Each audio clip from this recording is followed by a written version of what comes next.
Hi, I'm Ray, a nifty producer, and I'm going to give you some tips and tricks on how to build, use, and maintain your book tower.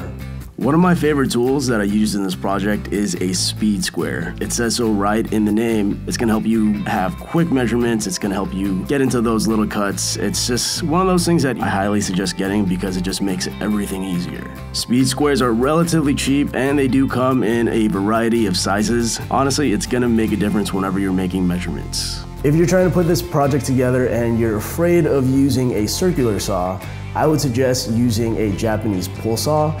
It cuts wood so much easier compared to a regular saw because it uses a pulling motion. Circular saws can often be really intimidating because of it being a saw, but just like any other tool, once you get used to it and you know what you're doing, it's actually really easy and not that hard to use. But don't forget, safety first. Make sure you have a dust mask and some goggles whenever you're working with any kind of power tools, just so that none of the bits fly in your face and you don't breathe in any of the dust. I don't have any kids or pets, but one of our top questions were, how do I protect my kids and my pets from running into this tower? Biggest tip to protect your kids and your pets is to make sure that your book tower is safely secured onto a wall. This way, if they do run into it, the tower itself isn't gonna fall over and it's gonna be secured, especially during an earthquake if you live in an earthquake area.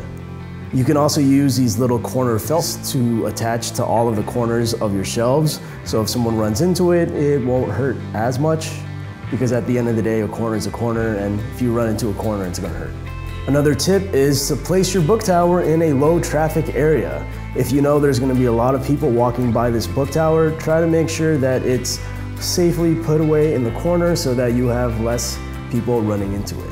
For those of you that are still worried about the book tower falling, this project actually has two options. One, you could attach it to the wall, and two, you could build a base.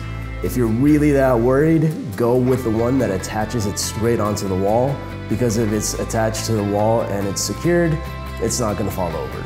The book tower actually ended up with Erin. She's the girl in the end of the video using the book tower, and it's currently in her apartment, and she placed it next to a dresser that she also got from a previous video. And because it's secured in a place that isn't heavily trafficked, it's still standing. An optional step to this project was to add a stain to your book tower.